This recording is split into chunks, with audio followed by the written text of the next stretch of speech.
Welcome to the TOEFL listening section.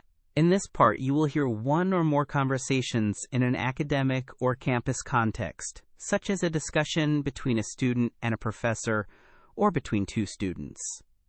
You may take notes while listening. Listen to part of a conversation. You will hear it only once, so listen carefully. After the conversation, you will answer questions about what you heard. Some questions will ask you about main ideas and details.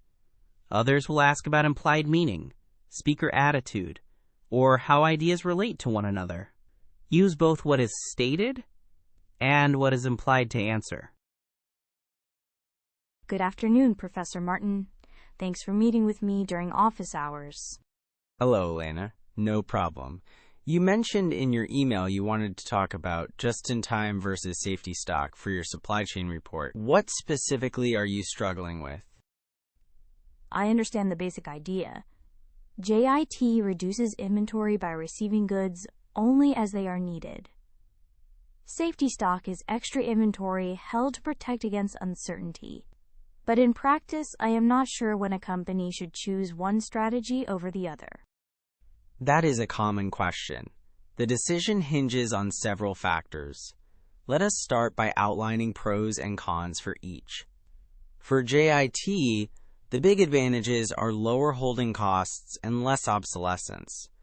The downside is higher exposure to supplier disruptions and variability in lead time. So JIT is attractive for cost reasons, but it depends on supplier reliability. Exactly. Toyota pioneered JIT in manufacturing to achieve lean inventory and faster flow. But Toyota invested heavily in supplier relationships and short lead times. If a firm cannot ensure that level of reliability, JIT can lead to stockouts. You mentioned Toyota in class. Can you give an example of a company that had to move away from strict JIT because of problems? Yes. One notable example is an electronics manufacturer that adopted JIT to minimize warehouse costs. When a key supplier experienced shipping delays due to a port strike, the manufacturer faced assembly line stoppages. They then introduced safety stock for critical components to buffer against such variability. That makes sense. So safety stock is essentially insurance. But what are the costs?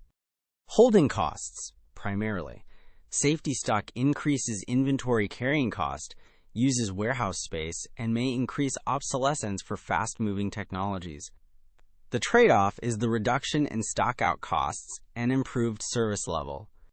How do you determine how much safety stock to keep? Is it arbitrary or is there a formula? There are well-established formulas.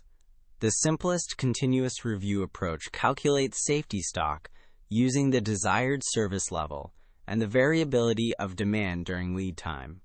You typically multiply the Z-score for your service level by the standard deviation of demand during lead time. Could you clarify what you mean by the Z-score and standard deviation here? Sure. The Z-score corresponds to the probability of avoiding a stockout. For example, a 95% service level corresponds to a Z-score of about 1.65. Standard deviation measures variability. If demand during lead time varies a lot, you need more safety stock. So if lead time is stable and demand is predictable, safety stock can be very low, and JIT becomes feasible. Yes. JIT works when lead times are short and predictable and suppliers are reliable. Safety stock is appropriate when there is significant demand volatility or supplier unreliability. What about hybrid approaches?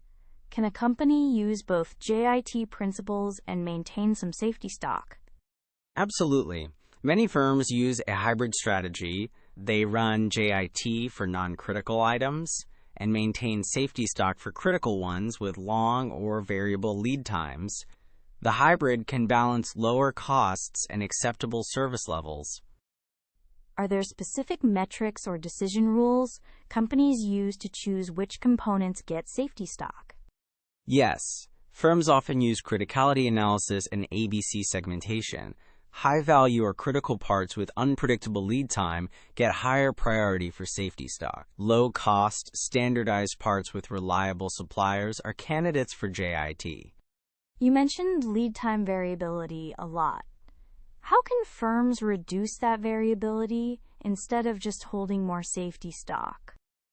They can invest in supplier development, diversify suppliers, shorten transportation distances, and improve forecasting.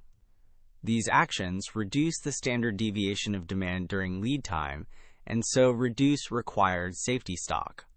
What about sudden spikes in demand, like a promotion or a new product launch?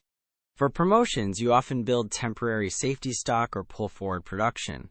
For launches where demand is highly uncertain, it is risky to rely solely on JIT. Firms typically accept higher inventory until demand stabilizes.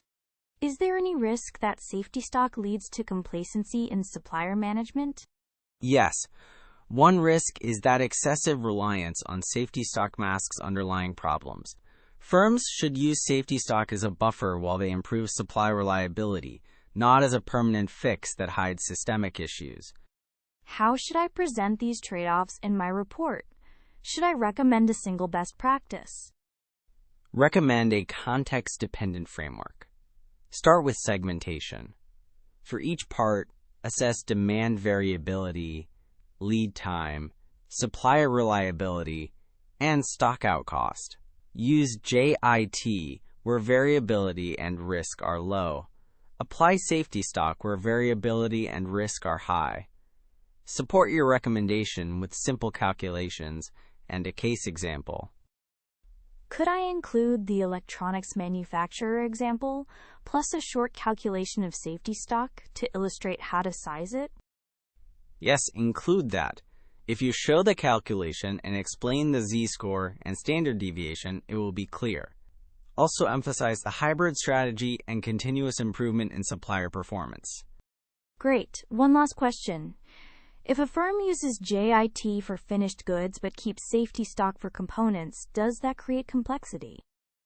It does add complexity in planning and tracking, but modern inventory management systems can handle mixed strategies. The key is clear policies and metrics so operations and procurement align. Thank you. I will draft the report with a segmentation framework, the example case, and a sample safety stock calculation. Good. Bring your draft to the next meeting and we will review the numbers. That will make your recommendations more persuasive.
Listen again to part of the conversation, then answer the question.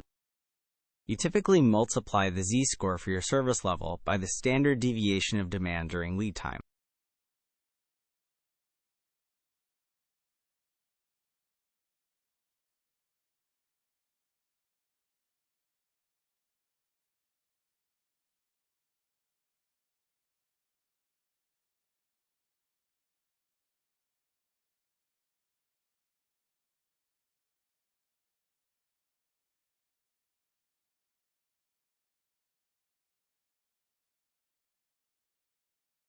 This concludes the conversation portion.